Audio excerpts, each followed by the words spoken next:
Comment ça va la team aujourd'hui? Alors ce soir, retour de la Ligue des Champions et on a un gros match contre le PSG.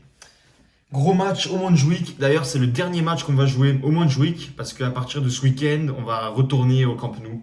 Enfin, on aurait tous évidemment préféré jouer le match d'aujourd'hui au Camp Nou, mais bon, malheureusement, on n'a pas eu l'autorisation de la Ligue des Champions. Mais c'est pas grave, c'est pas grave du tout parce qu'on a quand même tous envie de voir ce putain de match, surtout contre le PSG. On va parler un petit peu des blessures qu'il y a des deux côtés. Ça, c'est malheureux parce que je pense qu'on aurait tous aimé voir un match des deux équipes à 100%. Mais bon, c'est pas grave, on va quand même voir un beau match. On va parler aussi un petit peu de la compo et à la fin, moi, je vais donner mes pronostics. D'abord, les blessures. Donc nous, du côté du Barça, on a quelques blessures assez importantes. D'abord, on a Joan Garcia qui s'est blessé pendant le match contre Real Oviedo. Pendant ce match, il a fait une grosse erreur d'ailleurs. Je ne sais pas si vous avez vu, il a commencé à dribbler un peu. Il est sorti de ses cages, perdu le ballon. Il s'est fait lober du milieu de terrain. Donc ça, c'était un peu violent. Et c'est le même match où il s'est blessé. Donc c'est dommage parce que franchement, depuis le début de la saison, je trouve qu'il a été bon. Il a été très bon même. Pendant le match contre Newcastle, il a fait plein de gros arrêts importants. Des actions 1 contre 1 contre les attaquants de Newcastle. Et même pendant la saison, ça se voit qu'il commence à gagner de la confiance et à prendre du momentum. Donc franchement, ça fait plaisir à voir. Malheureusement, bon, il ne sera pas là aujourd'hui. C'est pas une très grosse blessure, ce sera que pendant quelques semaines. Je pense qu'il serait sûrement de retour contre Madrid pendant le Classico d'octobre. Donc ça, c'est notre première blessure. Ensuite, on a deux blessures assez importantes au milieu. On a Gavi d'abord, qui a une longue blessure de 5 mois, je pense, peut-être même plus. Et surtout, Fermin Lopez. Blessure moins importante, de normalement que quelques semaines. Mais en tout cas, voilà, il ne sera pas là ce soir contre le PSG. Ça, c'est dommage parce que franchement, Fermin, il pourrait bien nous aider. Tout ce qui est niveau pression, même tout ce qui est contre-attaque, partir de l'avant, même être soutien à Lewandowski et tout. Fermin, il fait ça super bien. Donc ça va d'un peu nous manquer. Et l'autre blessure importante, évidemment, c'est Rafinha. Voilà, malheureusement, il ne sera pas là ce soir. C'est pas une très grosse blessure. Comme Fermin, ça devrait être que quelques semaines. Mais bon, quand même, franchement, on aurait besoin de lui ce soir. De sa niaque, de son envie. C'est un mec qui donne tout. Rafinha, depuis le début jusqu'à la fin du match, il va tout donner. Voire même trop à des moments, mais il va tout donner en tout cas. Et ça va nous manquer dans un match comme ça parce que je pense que ça va être beaucoup de pression, beaucoup d'intensité des deux côtés. On a besoin de gars comme Rafinha, des gars comme Fermin qui sont prêts à courir 90 minutes et à donner leur vie sur le terrain.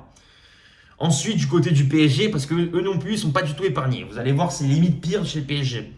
Donc, on va commencer par la défense. Ils n'ont pas Marquinhos. Donc voilà, leur capitaine, il a chopé une blessure. Il sera pas là aujourd'hui. C'est pas une très grosse blessure, mais en tout cas, voilà, il n'a même pas été sélectionné pour ce match. Donc, c'est sûr qu'il sera pas là. Ensuite, en attaque, leurs trois attaquants assez importants. Désiré Doué, le monstre, il n'est pas là non plus ce soir. Kvaratskhelia, pas non plus là ce soir. Et le ballon d'or, Ousmane Dembélé, ne sera pas là ce soir non plus. Évidemment, ça fait plaisir parce que bon, ça donne un petit avantage au Barça, j'ai envie de dire. Parce que leurs blessures, c'est vraiment des joueurs clés dans leur équipe.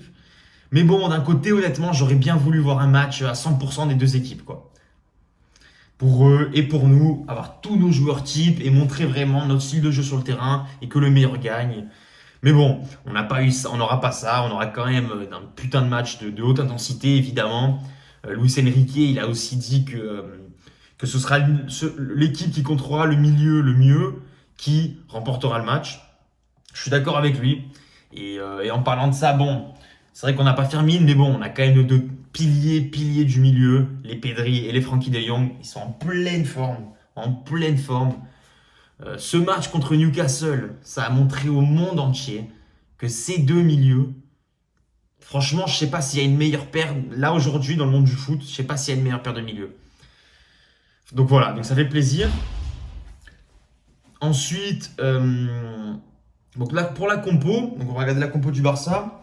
Donc évidemment, il n'y aura pas de Joan Garcia, malheureusement. Mais on aura quand même Chesney. C'est pas plus mal dans un sens, parce que quand même Chesney, c'est un mec qui a beaucoup d'expérience dans les gros matchs, dans les matchs de Ligue des Champions. Il a joué énormément de ces gros matchs. Donc je pense qu'il va ramener pas mal de sérénité, pas mal de calme pendant le match. Il va savoir quand il faut dégager, quand il faut calmer un peu le jeu. Il va savoir aussi comment parler aux défenseurs, comment les placer, faire attention à ci et à ça.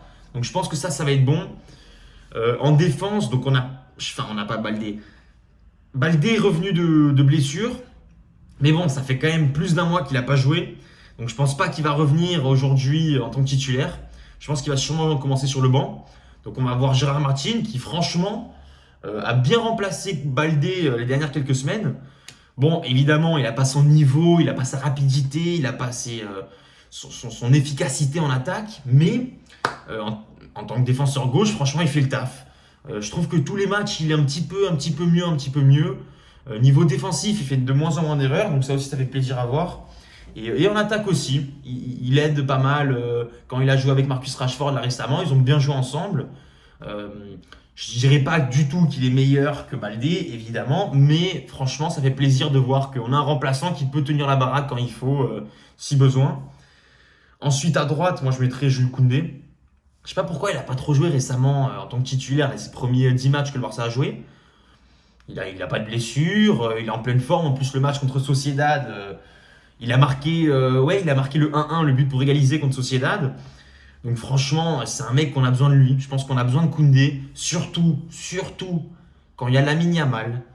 Koundé et Yamal, ils jouent tellement bien ensemble, ils se connaissent, ils savent les courses, les appels, les passes, les 1-2, que ce soit la passe de Koundé à Yamal ou vice-versa. Parfois, c'est Koundé aussi qui va autour de Yamal et qui court. Donc ça, c'est incroyable. Franchement, la paire des deux aussi, ils sont très bons.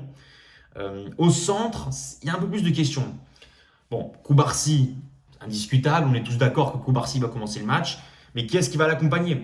Ça peut être Christensen, ça peut être Araujo.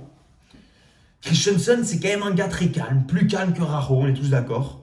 Christensen, c'est pas un mec qui va sauter avec ses crampons, faire des fautes, bousculer et tout, mais c'est un mec qui joue proprement. Il sait quand monter, il est aussi assez bon avec tout ce qui est la ligne haute pour leur jeu. Mais je pense que ce sera quand même Araujo qui va jouer. Parce que on a besoin quand même. C'est notre capitaine de 1. Et aussi, on a besoin quand même d'un mec assez agressif. J'espère qu'il va pas trop en faire. J'espère qu'il va pas faire trop de fautes, qu'il va pas donner de penalty ou de conneries comme ça. Mais s'il fait son match, s'il est dans sa tête, franchement, Araujo, c'est un mur. Quand il est vraiment au top de sa forme, Araujo, c'est un mur. Et accompagné de Koubarsi en plus, je trouve que ça aide Araujo à être un peu plus serein. Parce que Koubarsi, c'est un joueur beaucoup plus calme, qui a pas s'énervé un peu à la Christensen.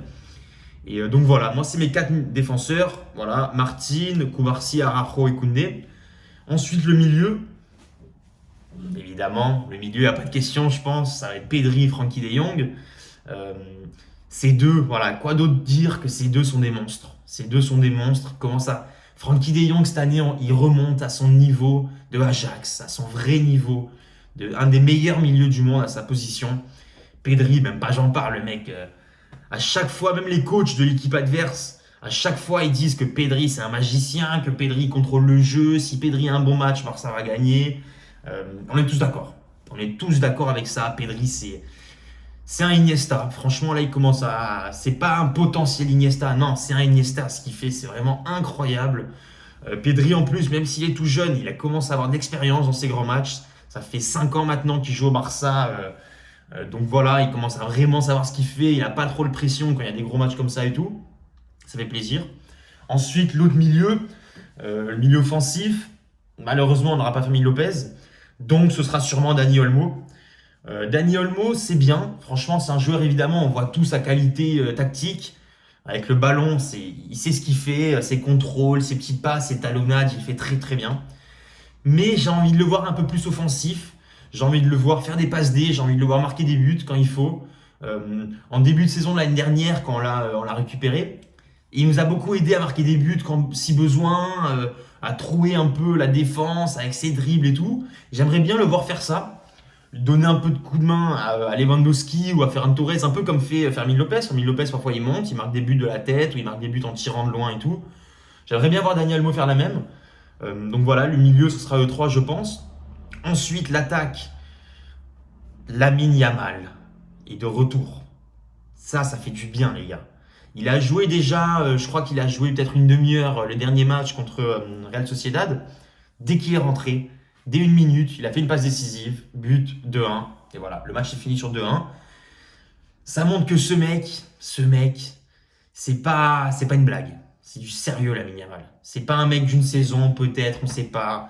C'est pas Ansu Fati, c'est pas si. Non, Lamine Yamal, c'est vraiment un niveau supérieur qu'on a rarement vu dans le monde du foot.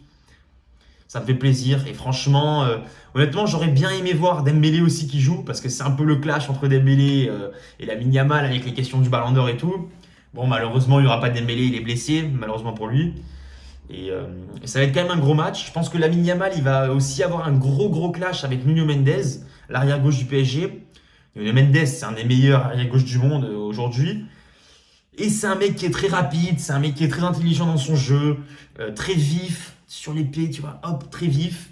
Et donc je pense que là, cette guerre contre Lamine Yamal, elle va être belle, très belle à voir. J'ai hâte, franchement, j'ai hâte. Je pense que ça va être le plus beau clash du match entre les partenaires et tout, entre les joueurs du PSG contre les joueurs du Barça. Ensuite, à gauche, en attaque, je pense que ça va être Rashford. Rashford, il a commencé à mieux jouer. Petit à petit, il se met un peu dans le style de Barça, dans le style de l'équipe. Il commence à marquer des buts, à donner des passes D. Donc franchement, tant mieux pour lui, tant mieux pour nous. Et on le voit aussi jouer un peu son style anglais. Beaucoup de courses, beaucoup de sprints, qui pousse le ballon assez loin, qui essaie de courir et tout. Si ça marche, tant mieux. Si ça marche, tant mieux. Même ses passes qu'il fait, ses centres et tout, ça commence à rentrer. Donc ça fait plaisir de voir ça. J'aimerais bien lui demander un peu plus d'efforts défensifs. À voir évidemment ce qu'il donne aujourd'hui. Parce que je pense que le PSG ils vont pousser. Comme nous, je pense que nous aussi on va pousser, mais je pense que des deux côtés ça va être un match qui va être très physique et très intense. Il n'y aura pas de calme, il n'y aura pas de moments qui vont être doux. Et en attaque, alors la grande question, est-ce que ce sera Ferran Torres ou Robert Lewandowski? Je pense que ce sera Ferran Torres. Je pense que le titulaire, ce sera Ferran Torres parce que c'est un match où il faudra beaucoup courir. Il faudra beaucoup mettre de pression sur la défense du PSG. Bon, là, le PSG sont aussi très bons, tout ce qui est tête et tout, donc c'est pas forcément un avantage qu'on peut avoir avec Lewandowski. Et je pense que si Lewandowski joue, ce sera plus en tant que remplaçant qui rentrera peut-être à la 60e ou à la 70e minute. Mais voilà, c'est un match où on va mettre beaucoup de pression, où on a besoin d'un jeune gars qui va courir à la Ferran Torres. Et Ferran Torres, même si évidemment il est moins bon en tant que buteur que Lewandowski, il est un peu plus polyvalent. Parfois il peut dribbler, parfois il peut faire des longues courses, parfois il a un peu une pointe de vitesse. Bon, c'est pas la plus rapide, mais il a une pointe de vitesse. Et je pense que ça peut nous aider avec ce trio offensif contre la défense du PSG. Et voilà, je pense qu'on attend un gros match. Moi personnellement, mes pronostics, ça va être 3-1. Je pense que là, le PSG récemment, j'allais dire après leur défaite de l'OM, mais même il y a quelques matchs où ils tiennent plus trop la baraque. Ils tiennent plus trop la baraque. Il y a des questions qui se posent sur le PSG. Ils sont un peu moins sereins que ce qu'il était l'année dernière, évidemment, parce que maintenant aussi c'est les favoris, maintenant qu'ils ont gagné la Ligue des Champions. Les gens les voient différemment. Donc maintenant c'est à eux de continuer tout ça. Ils l'ont pas encore fait, je trouve, cette saison. Il y a eu quelques petits bémols. Bon, évidemment, ce gros bémol contre l'Olympique de Marseille, la meilleure équipe de France, ça c'était magnifique à voir. On est tous contents de ce match. Et voilà, je pense qu'il y a un gros coup à faire contre le PSG aujourd'hui.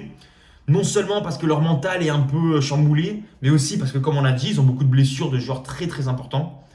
Et c'est à Barça aujourd'hui de tout donner. On est à la maison, c'est à nous de vraiment appuyer sur le ballon, de donner un effort physique, un effort sportif, et de mettre beaucoup de pression sur leurs joueurs. Je pense qu'ils vont faire pareil, mais je pense que ça va être une belle bataille. Comme a dit Luis Enrique, ben voilà, c'est l'équipe qui tiendra le milieu. Je pense qu'il va gagner ce match. Et on a aussi la bataille de milieu Vitinha-Pedri. Il y a beaucoup de gens qui les comparent et qui disent que Vitinha serait peut-être meilleur que Pedri. Pour moi, c'est incroyable que Vitinha était mieux placé que Pedri au Ballon d'Or. Je pense que je suis pas le seul qui n'ait pas compris du tout. Pedri 11e avec la saison qu'il fait, avec le style de jeu qu'il a. C'est incroyable comment ça s'est passé. Mais bref, voilà, ce match, on va voir qui sera le meilleur des milieux. On va aussi voir une belle bataille, comme j'ai dit, entre Lamine Yamal et Nuno Mendes. Et voilà l'équipe. Dites-moi vos pronostics un petit peu en commentaire. Si vous avez kiffé la vidéo, comme d'hab, lâchez un like et abonnez-vous à la chaîne. Et on se retrouve bientôt pour une prochaine vidéo. Allez, ciao l'équipe. Bye.